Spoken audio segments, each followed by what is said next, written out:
10 katotohanan tungkol sa tahimik na tao. Una, ang tahimik na tao, madaldal talaga sila sa mga taong ka-close nila. Pangalawa, sila ay may 1 o 2 kaibigan lamang yung totoong kaibigan. Pangatlo, mahiyain sila. Pang-4, madalas nagsasalita sila sa isip nila. Pang-5, sila yung may magandang ngiti at nakakatawang tawa.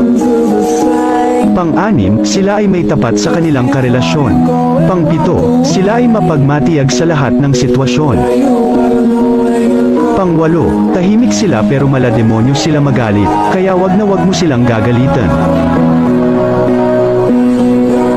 Pang-9, sinasarili nila ang nararamdaman nila kahit nasasaktan na sila.